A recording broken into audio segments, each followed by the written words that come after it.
was making the point that vote blue no matter who is exactly what has enabled the Democratic Party to ignore captured political groups like Black Americans. So when we talk about political capture, what we're talking about is when you have a group that is always going to be faithful to a party no longer has any interest, has no incentive to meet their demands. Because this vote blue no matter who stuff, this Donald Trump is so bad stuff, that's what Black people have been doing since time immemorial. The Republicans have always been a threat to our existence. The Republicans have always been evil. We've always believed that Republican candidates have been racist. These Democrats are acting like Trump is brand new, but I think this is a space that Black people have occupied for a very long time. And when you look at the results of that, of Black people faithfully in over 90% numbers voting for the Democratic Party, what you get is a lot of lip service, a lot of people who become very good at talking about the hot sauce in their bag and intersectionality and these broad concepts and saying, we really need structural reform, and then saying, oh no, but not Medicare for all though. What are Black people getting for this Black vote that we have so, loyally pledged to the Democratic Party? What is the Democratic Party doing for Black people? If we're expected to, secure this Black vote for them, then what are Black people getting? What is the Black agenda that they are, have committed to improving the lives of Black people? So that's my concern. As Tim Black says, Black people need to get something for their vote. It's about damn time that Black people get something for their vote. And that's what I'm here to talk about tonight. So, and how realistic is that? And what do we need to do if the Democrats aren't showing up for us and aren't doing this? What is our, where do we go from here? What are our other outlets? So first up, I want to let's first take a look at this clip from Briahna Gray. She was interviewed by Tim Black, and I just want to play this clip because I think that it is, relevant and a valuable piece. And Briahna Gray, if you haven't watched that interview with Tim Black, you're tripping. Like, that was an amazing interview. She dropped so much knowledge. For folks that don't know, full disclosure, I am a contractor for the Tim Black Show. I am a content editor for them, so I edit videos for the Tim Black Show. And I usually edit the Thursday and Friday night streams. But Tim Black did this recent interview with Briahna Gray, and I ended up doing some editing for it. And so I got to really watch and rewatch those clips and that interview. And I'm telling you, it is an amazing interview. It is jam-packed with information, and you absolutely need to check it out. So please check out the interview with Tim Black and Briahna Gray. I'm slipping. I should have links in the description box. There aren't right now, but I will try my best to put links in the description box after. But please just Google Tim Black, Briahna Gray, and you'll find the interview. Don't do it right now, but do it as soon as we're done with this. All right, you check out this full interview because it's amazing, and there's too much information in here for me to pick out. It was so difficult to pick out clips of this because everything that Briahna Gray was saying in here, it's hard not to hang on to every word because she's so knowledgeable. She is wise beyond her years, and I think that she is the voice of the left that I currently, trust the most. I mean, there's Nina Turner, of course. We will talk about Nina Turner for sure. But definitely, definitely check out that interview with Briahna Gray. Again, so we'll check this out. And everyone, I definitely intend to get to the comments. I see you out there, Jalargo. Love what you're saying, and we will get to those comments soon. But first, we're going to check out this clip, and then we'll come back after we do this piece. We'll get to some comments right after that. So please keep commenting, keep chatting. We will get to comments today. It's a little bit more difficult because I don't got my super producer in the building right now, but we'll work through it. Don't worry, I will get to the comments. So. All right, let's make this happen. This is Briahna Gray, and she's talking about, this concept of the vote blue no matter who, and what that does when we commit to voting blue no matter who, what that does for that population of people that are willing to vote in that manner. All right, so let's check this out. She'll talk about the concept of political capture, and I think that's a really important concept that we're going to have to talk about tonight. So let's take a look. Briahna Gray on the Tim Black Show. Here we go. What does that look like? It could, and this is what Chomsky wouldn't engage with. I was making the point that vote blue no matter who is exactly what has enabled the Democratic Party to ignore captured political groups like Black Americans. So when we talk about political capture, what we're talking about is when you have a group that is always going to be faithful to a party no longer has any interest, has no incentive to meet their demands. Because this vote blue no matter who stuff, this Donald Trump is so bad stuff, that's what Black people have been doing since time immemorial. The Republicans have always been a threat to our existence. The Republicans have always been evil. We've always believed that Republican candidates have been racist. These Democrats are acting like Trump is brand new, but I think this is a space that Black people have occupied for a very long time. And when you look at the results of that, of Black people faithfully in over 90% numbers voting for the Democratic Party, what you get is a lot of lip service, a lot of people who become very good at talking about the hot sauce in their bag and intersectionality and these broad concepts and saying, we really need structural reform, and then saying, oh no, but not Medicare for all though. We want to talk about the Black maternal health disparity, but we're not going to look at the Black women scientists and researchers who tell you that the biggest predictor of the Black maternal health gap is that Black women are disproportionately on Medicaid and discriminated against in our healthcare system, which has a two-tier healthcare system, right? And so maybe if everybody was on government insurance, we wouldn't have that kind of, we would have lower rates of that kind of discrimination, right? Or Black women are not being able to go to certain doctors and certain hospitals because they're disproportionately on Medicaid. Or the fact that Black women, one physician, it might have been Dr. Dooley, was explaining that when she sees women coming in, pregnant women, oftentimes they have to refill out the forms and their address is changing multiple times during their pregnancy because they're home insecure. And what the toil and stress of that does to a pregnancy. So you want to talk about big structural changes, but Bernie Sanders was the only one offering a housing guarantee. Bernie Sanders was the only one offering a healthcare guarantee, right? But people care more. People like a certain class of Black elite punditry cares more about your ability to say intersectionality than your meaningful commitment to programs that actually understand the intersectionality of racism and what it's actually going to take to end structural discrimination. So I got way off topic. We're supposed to be talking about Noam Chomsky, but I wanted to talk about the strategic. I wanted an acknowledgement that voting blue, no matter who, results in an apathy from the establishment toward your group because they no longer have to court your votes. And if you're a moderate Republican, if you're a swing voter, you get a lot of time and attention. You get to be John Kasich put into the Joe Biden administration. They're not putting AOC in the Joe Biden administration. They barely let her have 2 minutes to talk at the DNC. Okay? And that's not an accident. We can't be mad at that when we offer our commitment, our loyalty up freely.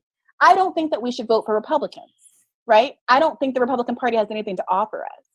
But Ice Cube opening himself up to either party reveals the extent to which Democrats aren't even willing to pretend to respect his plan. And even if it's cynical and ill-intended, Republicans are at least willing to sit down and listen to him and Republicans are willing to pretend to take him seriously. And this is an important point. And this goes back to the earlier conversation we were having about respect and George Bush and the cowboy hat and all that stuff.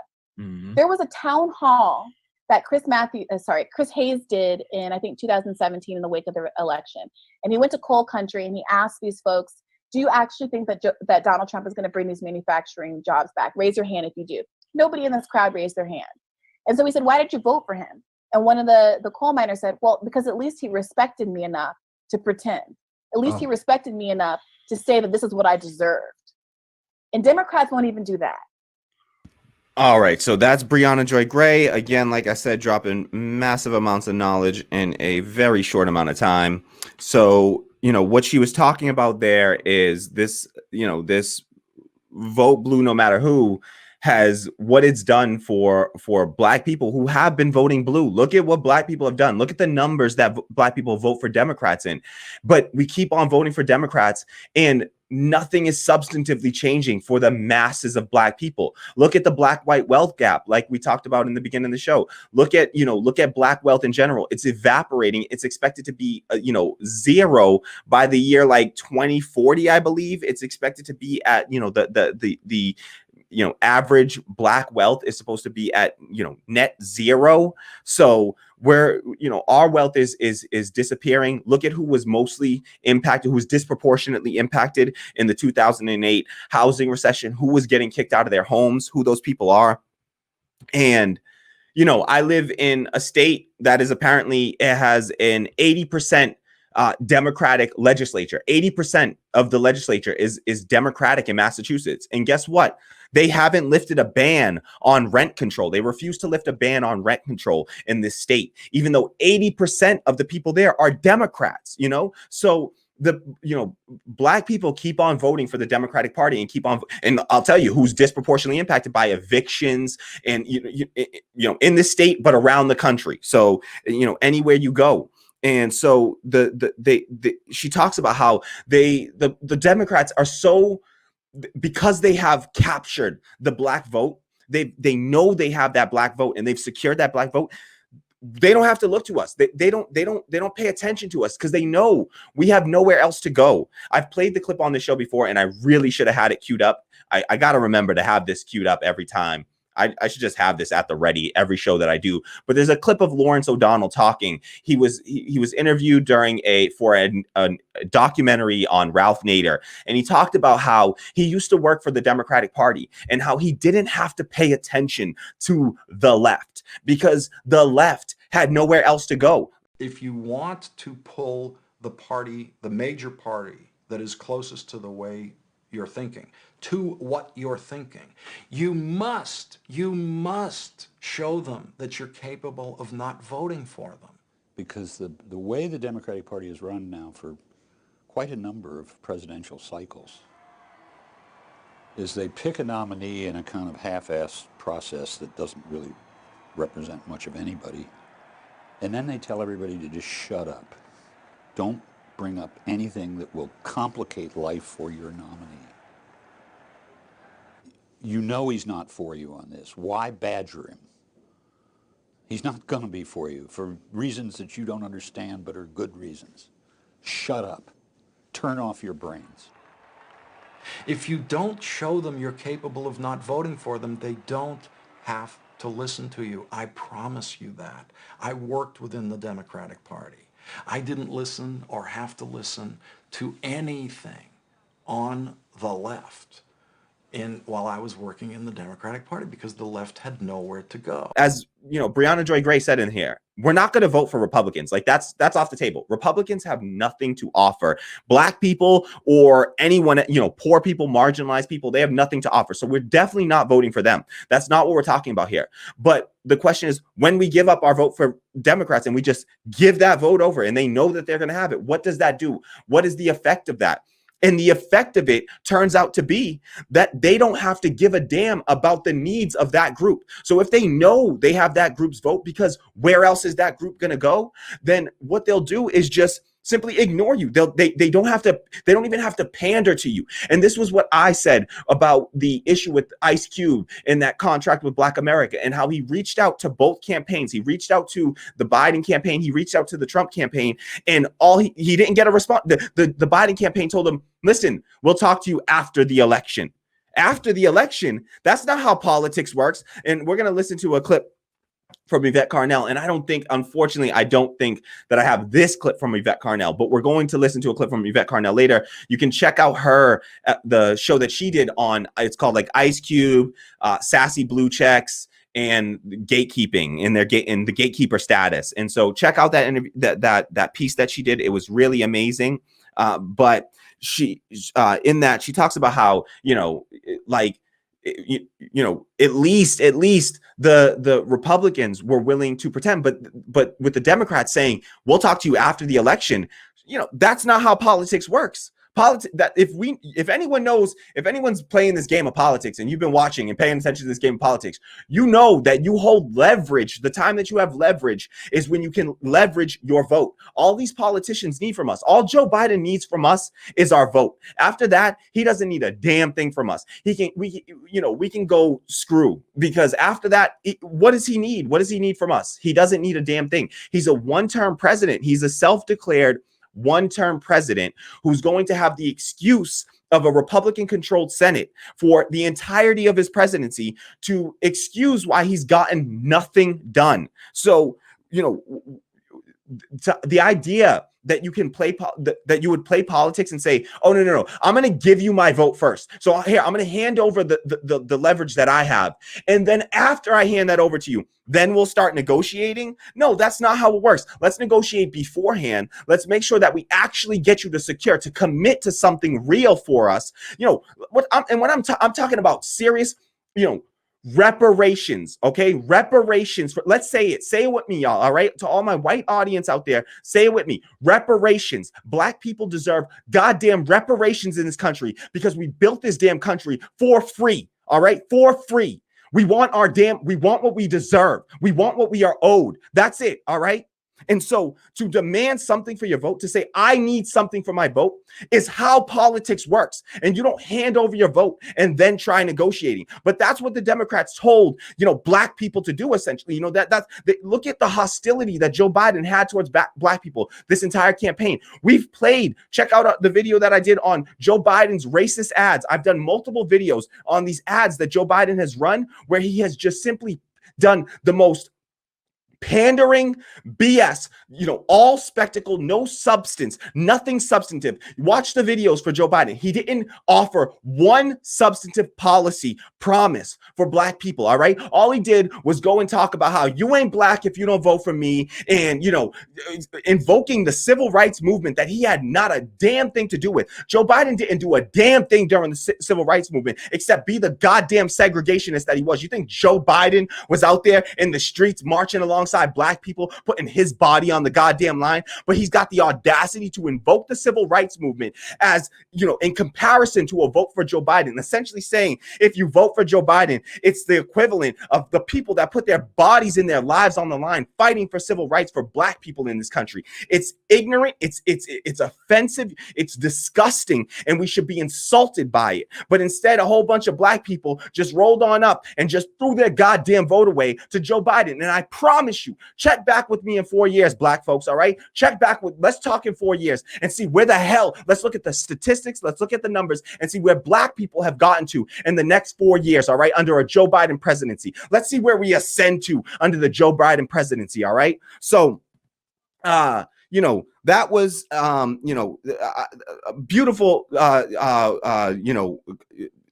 speech, you know, talk, whatever you want to call it, given by Briahna Gray there. Nothing but respect for that. She points out that Republicans have always been a threat. Listen, and this is an important point here that she made. You know, Republicans have always been a threat to black people's existence. Like, this isn't anything new for us, all right? So to the white folks that are watching, that are acting like Donald Trump is some unique goddamn threat, listen, the reason that we're so frustrated by that and why black people are so apathetic and why you see that the majority of black people just don't vote, all right? The biggest voting block of black people is just non-voters. They're the people that disproportionately, the block of non-voters is disproportionately black and brown, okay? So it's poor, it's black, it's brown. That's the people that are apathetic. Those are the people that are no longer voting. And it's because they've gotten nothing for their damn vote. They keep voting over and over and over again for the Democrats.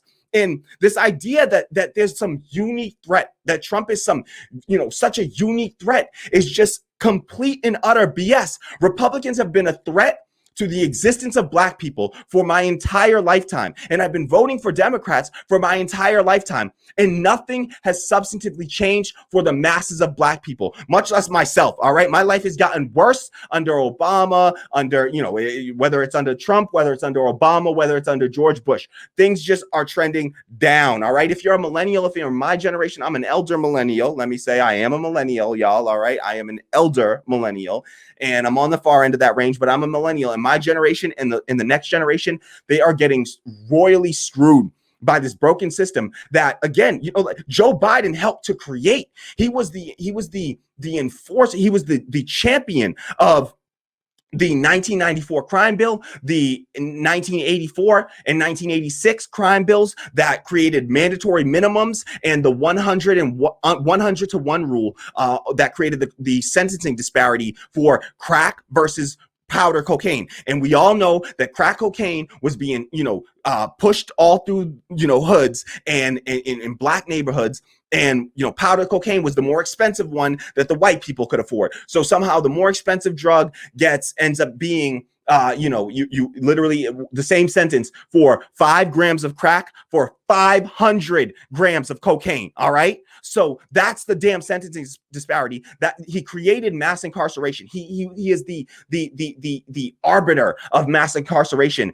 in this country. And he's the reason for, that students can't discharge their student loan debt in bankruptcy. He literally created that rule and then, fought for that. And then once that was implemented, it's part of the reason, once they had the guarantee that they were going to be able to get that money from students, you'll notice a trend that all of a sudden tuitions just started to increase and skyrocket up, it just up tuitions. All right. And so we've seen that trend for the past, over a decade now, tuitions going up and student loan debt going through the roof. We have more student loan debt than all the credit card debt in this entire country, $1.4 trillion. And we just gave away, to the wealthy. We just gave them, what was it? It was 400 billion, and they could leverage that at 10 times. So it was $4 trillion. We gave $4.5 trillion to the wealthiest people in this country for that CARES Act that we got, that at the beginning of the stimulus act that we got at the beginning of the pandemic.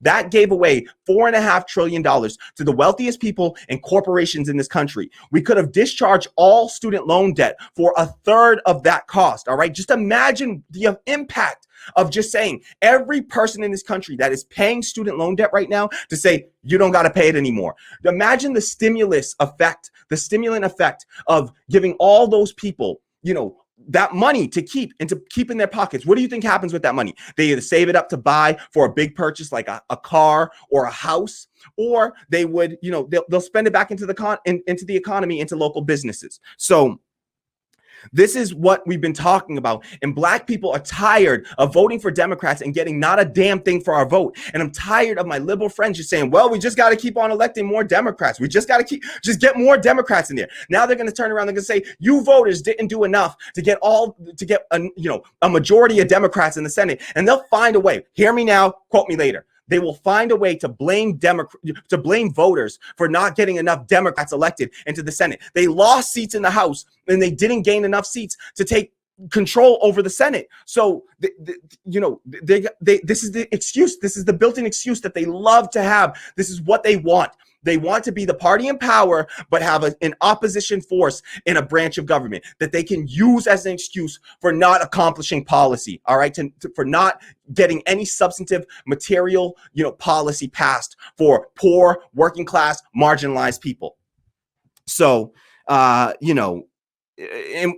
we could have had Bernie. That's the thing, man. We could have had that guy and that, we could have had that guy right there he was the only one pushing for a healthcare guarantee and a housing guarantee. And that's the kind of stuff that we're talking about. But on top of that, we need some of the policies that honestly I see in Ice Cube's. It's not just Ice Cube's contract with Black America.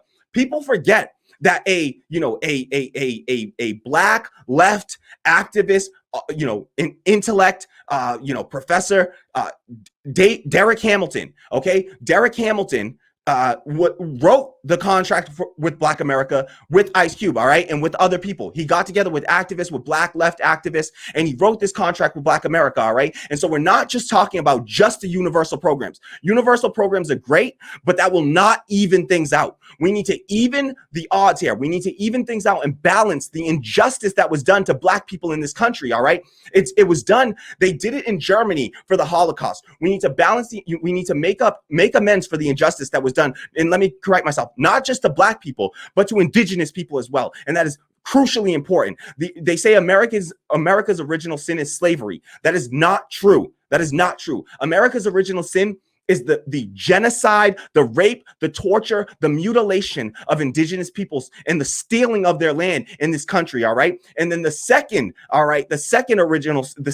sin of America was slavery and what they did to Black people in this country, all right?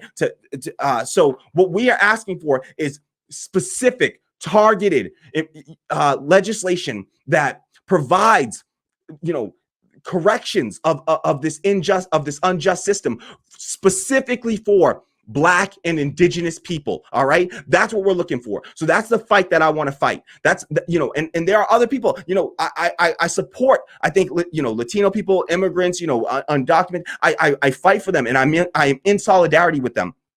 But I also have to focus on my community as well, right? I have to, we all focus on our communities, but then we also have to build solidarity, right? Branch out, say, listen, I'm willing to stand up and I will fight right alongside your fight. I will be out there with you. We will march in the streets alongside one another, whatever we need, as long as I know you got my back when we're ready to go out here, you know? And the thing about this Black vote that we're going to see, you know, and we're going to talk about throughout this show is that they talk about it as if there is this monolith of Black voters. And it's largely because Black people just keep on showing up and giving their vote to Democrats. You'll notice that, you know, and I'm going to show you, you know, evidence of people talking about how we need to start to catering to the needs of different groups of Latinos and recognizing that there are different kinds of Latinos spread throughout this country. But I don't hear the same thing for Black people. I don't hear them talking about, oh, we need to recognize that young Black people and older Black people voted very differently in this election. Nobody's talking about that. Young Black people are not voting for in the same way as the older Black generation. Okay, so